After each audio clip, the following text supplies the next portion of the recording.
Good morning, everyone, and welcome to our Aquarium Online Academy. My name is Allie, and I'm part of our education department here at the Aquarium of the Pacific in Long Beach, California. Well, welcome. Good morning.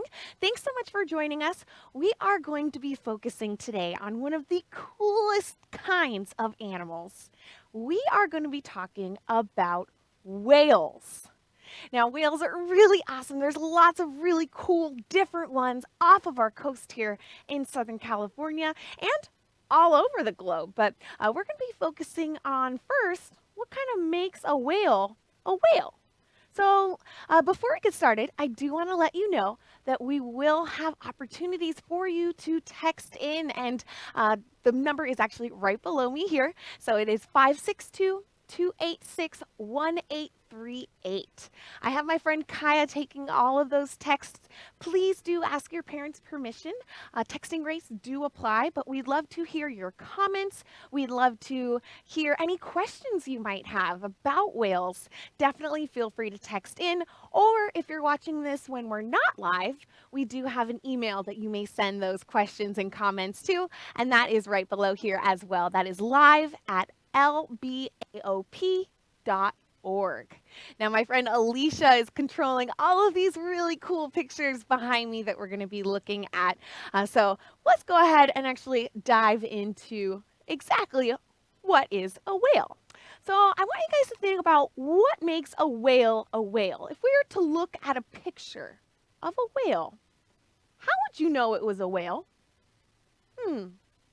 What characteristics does it have on its body to tell you that it's a whale?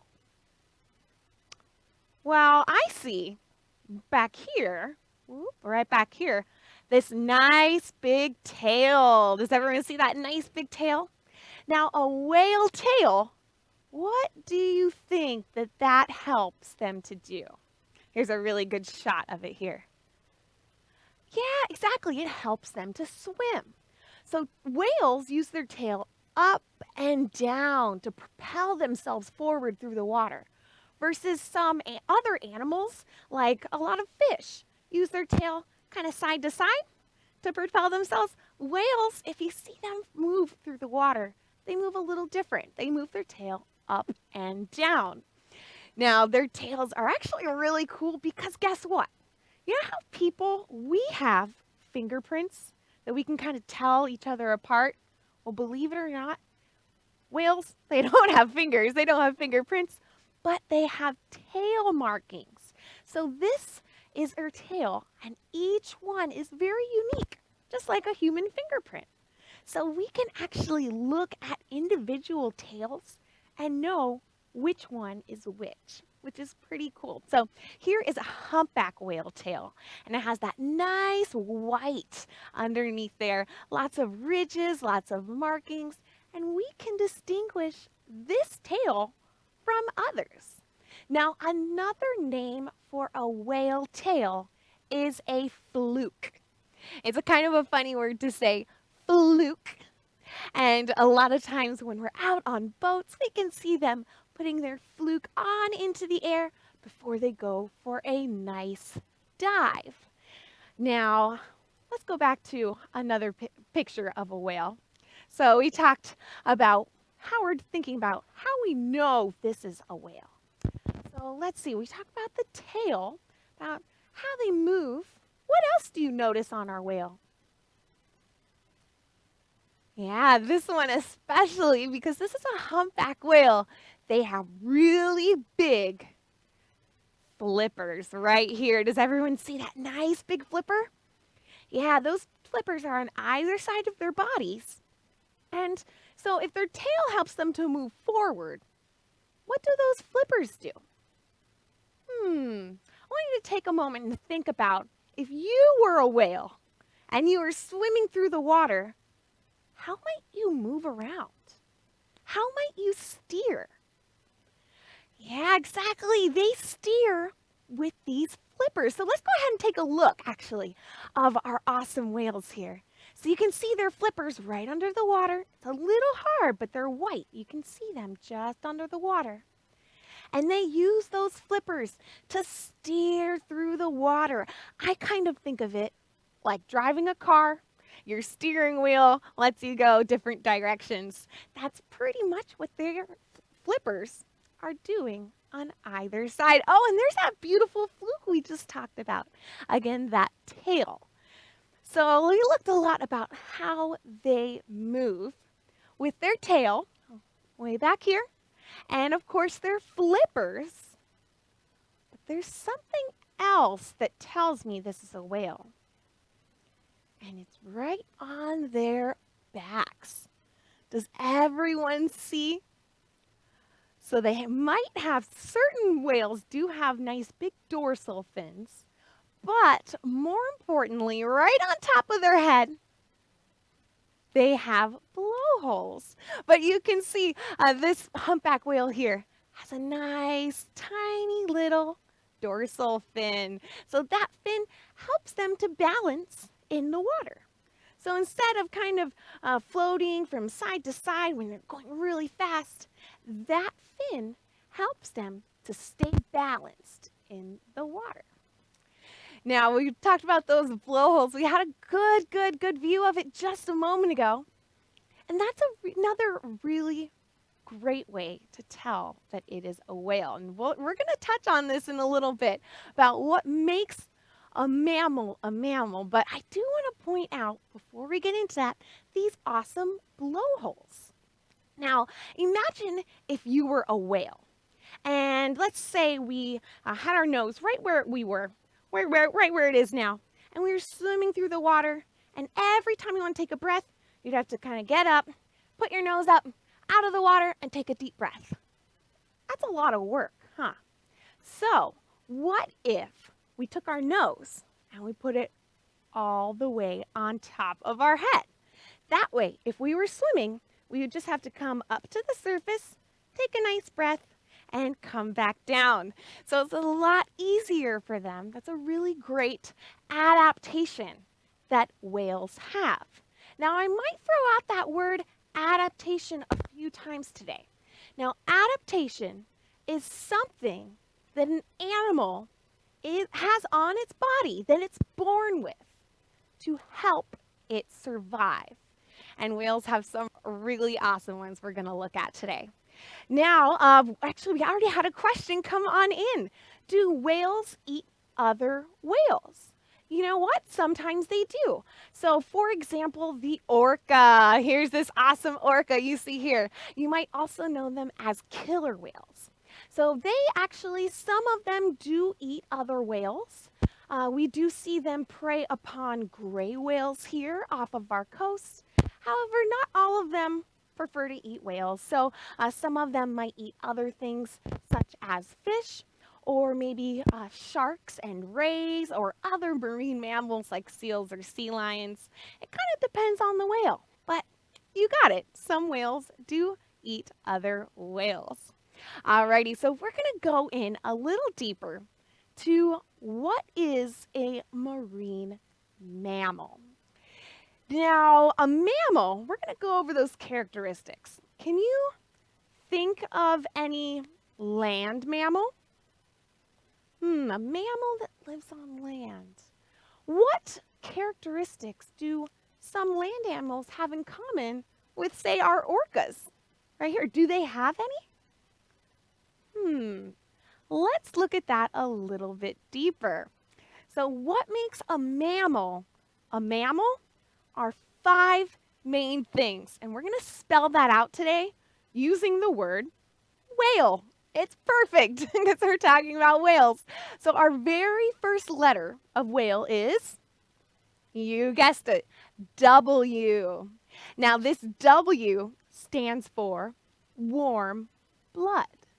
So all mammals, including marine mammals, mammals that live in the water, in the ocean, they have warm blood. So what exactly does that mean? Well, it means that we can be in the water or out of the water and our body temperature stays about the same. So if I were to take my temperature right now and then I was to go in the snow and take my temperature, my insides would be the same temperature about about. Whereas cold-blooded animals, like a reptile, they might have a different body temperature depending on where they are. So another marine mammal that we have here at the Aquarium of the Pacific and off of our coast here in Southern California is this right here. Now this is a California sea lion. They have warm blood, so they can actually be in pretty cold water, but again, their insides stay the same temperature. So, oh, here's some awesome California sea lions playing in our kelp forest. It's a little chilly there. If we were to hop in there, we'd be a little bit cold.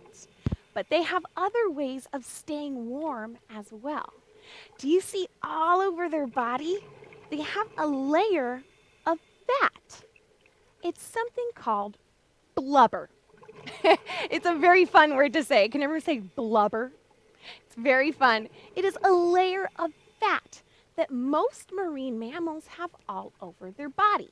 Now that includes our whales. So you can see all over our whale's body here, they have a nice layer of fat to help keep them nice and warm.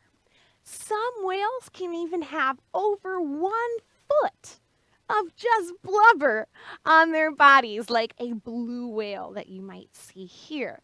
So they have lots of really great adaptations to help out their body temperature stay nice and warm, like that blubber.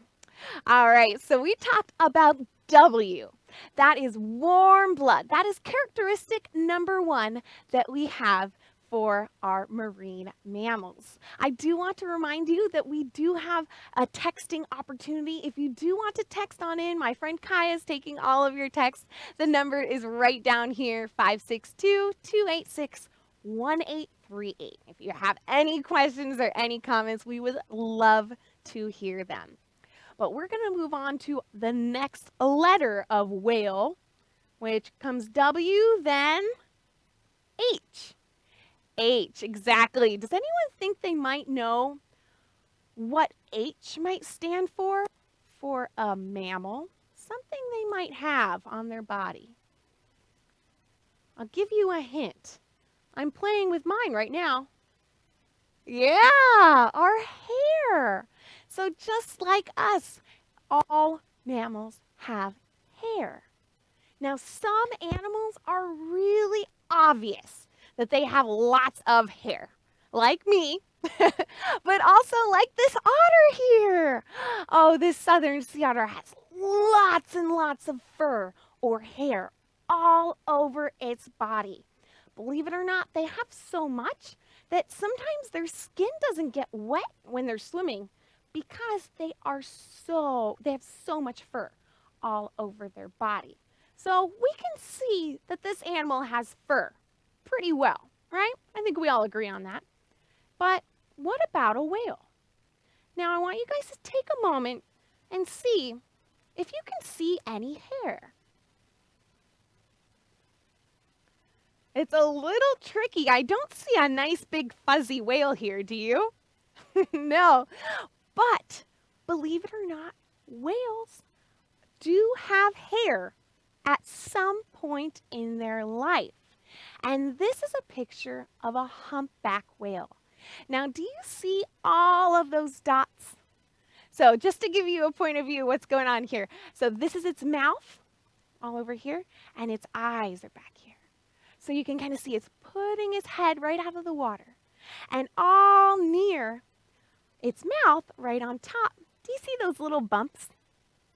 Those little bumps are basically little hair follicles that we can still see on our humpback whale.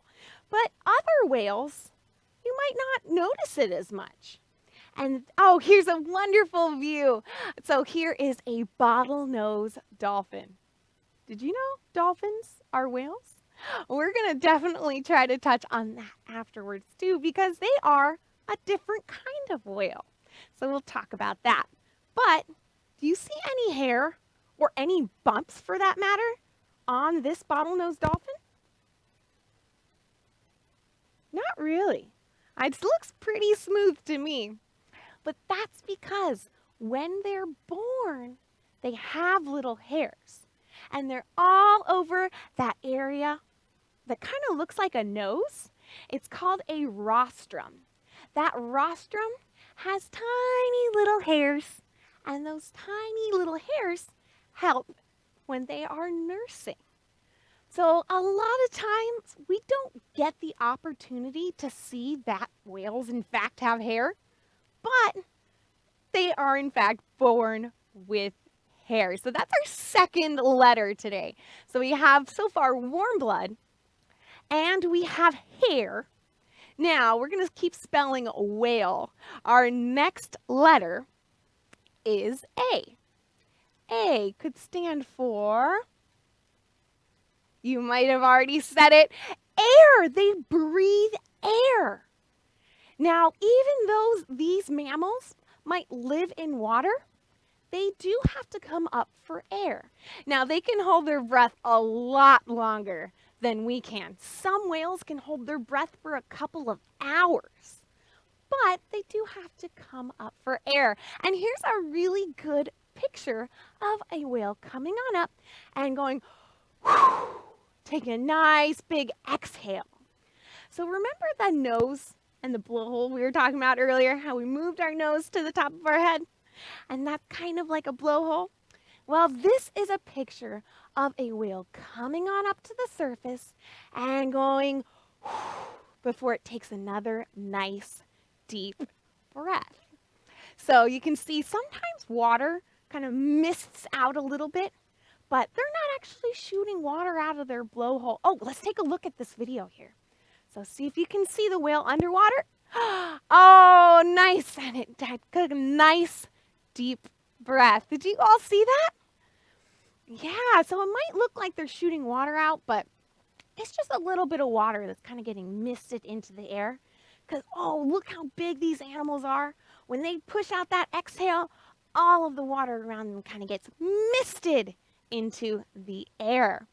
Oh, now Caleb asked, how far can whales see in the ocean? Let's see, they can see about 35 feet. My friend Kyle let me know, 35 feet about underneath the water. However, they can't see as far when they are out of the water. So their eyes are really designed for them being in the water. That's a really great question. I love that you're thinking about other ways that whales might know about what's around them. So we talked about air. So they breathe air, they come up for air. But there's other characteristics as well. And our next letter of whale is L. Now, L stands for live birth. So whales, they don't lay eggs like birds. They don't lay eggs and kind of sit on them for a while. No, they're just like you and me. They do come out as a whale. So actually, some whales can be pretty big when they're born. Believe it or not, some whales can be thousands of pounds when they're born. I know that seems a little crazy, but they can be thousands of pounds just when they're born. Whereas some dolphins, like the Pacific white-sided dolphin here, they're a lot smaller. They're only going to be maximum maybe about 6 feet long. So they're not, that's at adult age. So they're going to be a lot smaller when they are babies. Oh, here's a great picture. So this is a really great animal. We don't have it here off the coast of Southern California, but we have it a little bit lower in Baja California. And you can actually see this is a porpoise. Looks a little bit different from a dolphin. A little bit, the head's a little more blunt, I see. But this is a really special animal, and this is called a vaquita. Have you heard of a vaquita? Yeah, it's a really cool porpoise. And believe it or not, there's only about 20 of them left. Now, this is a really great size ratio that you can see between a parent, a grown-up vaquita, and a baby vaquita. Now, keep in mind, grown-up vaquitas, they only get about as big as me. They only get around 5 feet. They're pretty small. So, of course, their babies are going to be very small as well. All right, so let's move on to our last letter of whale. So far we have warm blood, hair, air, and we have live birth. Now, the next one's a little funny to fit our whale theme, but it is that they eat milk or drink milk when they are babies. So all baby mammals, they drink milk. When you were born, you probably drank milk for quite a while. You didn't have a cheeseburger on your very first day on Earth. No, that's same for our mammals here, or our whales here. So they drink their mother's milk. However, whale milk is not quite like the milk we're used to. It's very thick, and it's the consistency of almost cottage cheese. And it's very, very fatty. Now, I wonder, why might a whale want to give its baby really fatty milk? Exactly, to put on that nice blubber layer, that nice layer of fat that again helps them to stay warm. Oh, let's see. We got a couple questions coming on in here. Do whales like crumble muffins? You know what? Maybe, I don't know if many of them have had the opportunity to have a muffin, but no, they are going to prefer seafood for the most part. That's a really great question because we're actually going to dive a little deeper into what whales eat in just a moment. But muffins, not really on their diet list. Great question. And how many babies do whales have in their lifetime? That really depends. It's a really good question. Just like for us people, it depends. It depends for whales as well. Now, typically they have one at a time. So that's pretty standard, one at a time. But they can have babies several times in their lifetime, sometimes every 5 years. So if they live over 100 years, they can have babies maybe about 12 different times. It does depend, of course, how long the adult lives and how often, of course, it has a baby. But when they do have babies, they usually just have one at a time. Now, we talked a lot today about mammal characteristics, marine mammals. And we want to talk a little bit about the differences between some whales that we might actually have here off of our coast. And there are two big categories of whales. So our first category is what these whales are a part of. And these whales are, again, orcas, and they are a part of a category called toothed whales. Toothed as in what's in their mouth? Teeth. These whales all have teeth. Now, I actually have a skull of a bottlenose dolphin here. Now, this is just the top part of the skull. If I had the bottom part, which is right over here, don't worry, there is a bottom section as well. But these whales have teeth, similar to us, in their mouth.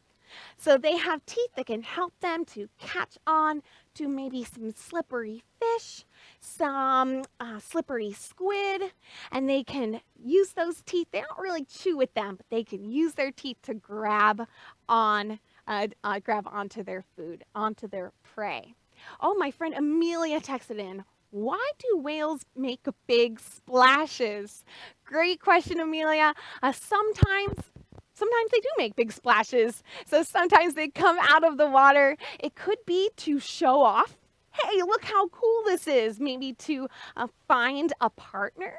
It could be for fun. It could be just to move a little quicker through the water. They move a little quicker in the air than they do underneath the water. So it could be for a couple different reasons, depending on their behavior. But sometimes when we're out looking for whales, we don't really see splashes sometimes. Sometimes whales are really, really quiet if they're just swimming nicely under the surface. So it depends, of course, on their behavior. But that group of whales that we are looking at right now are our toothed whales. Now, toothed whales, again, they have teeth and they're going to eat fairly big food. So, again, we talked about fish and squid. In the case of an orca, let me show you how big their teeth are. An orca tooth is this big. Now, compared to my hand, that's pretty big compared to my teeth. So orcas, of course, we talked about before, they might eat other whales. They might even eat a shark or a sea lion. So that they have a little bit bigger teeth than maybe our bottlenose dolphin that we saw earlier. But a really great way, if you were out, oh, look at this video before we go. Look at this. Now, this is video from NOAA and Project Orca. And these are some of our orcas swimming underneath the water. Oh, they are beautiful. Now, if you look really hard, try to see if you can see on top of their head. Remember that blowhole we talked about? See if you can count how many there are. Oh, we're looking at their belly right now, but we looked at their heads just a moment ago. I want you to try to make an observation. How many blowholes might they have? Now, toothed whales, like our orcas here, they just have one hole on top of their head. So they have just one hole, boop, right on top of their head.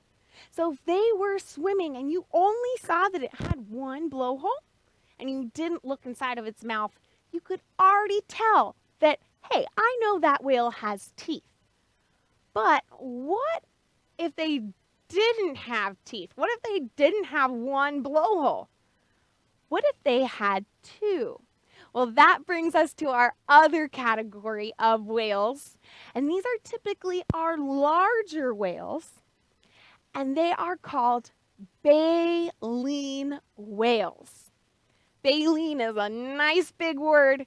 But again, we're talking about what's inside of their mouth. So it's all of this structure you see here. Do you see? Kind of looks like almost like hairs coming down or almost like a comb. Yeah, so that is baleen. Baleen is made out of the same stuff like our fingernails, like our hair, and it comes down from the roof of the whale's mouth and it helps them to eat. But what do you think? Do you think that they're going to be eating, let's see, other whales like an orca? No, maybe not. Do you think they're going to be eating a big sea lion? Probably not with this in their mouth. Now, these whales, even though they're bigger, they tend to feed on much smaller things. And we're actually going to look at that. If I can take you over to my document camera, I'm going to show you what some of these whales eat. Now, this here is an example of krill. So you can see, for size reference, there's my finger. You can see these krill are very, very, very small little shrimp. And they get into big groups. And our whale can open up their mouth and take in thousands of gallons of water. This is a really great view. Our whale takes in, oh, big gulp, thousands of gallons of water. And then they can close their mouth. And that baleen, those hair-like structures we talked about, let all the water go out because they don't want to drink the seawater. But they want all the food that's inside. So it's kind of like a little net inside of their mouth for all of the little critters, and all the water can go on out. So some big baleen whales, they eat krill like we just looked at, those tiny little shrimp. And some of them, like the video we just watched, they might also eat small fish, but they typically eat much smaller things than some of our toothed whales. I actually have some baleen here. Now, this is from a humpback whale, just like this. Now, this baleen, again, it kind of feels to me like spaghetti, but like uncooked spaghetti. So it's a little hard, and it comes down from the roof of their mouth. And that allows them to have all the water pass through, but all of those little tiny krill get trapped behind. And baleen whales, because they are so big, can eat thousands of pounds of food every single day. Imagine if you could eat 1,000 pounds of food. That'd be pretty awesome. But these are much bigger than us, so they can eat a lot of food. Now, we just touched on a couple different species off of our coast here. We talked a little bit about the humpback whale. We saw a little bit of the blue whale, a little bit of the orca, and of course that bottlenose dolphin. But we have lots of really awesome animals off of our coast here. And some of them are here all year, and some of them are here during different seasons. So I encourage you to get out there and look for some really cool, awesome animals. Maybe join us on a whale watch sometime. But thank you so much for joining us here today. Hopefully we'll see you again. Thanks for coming.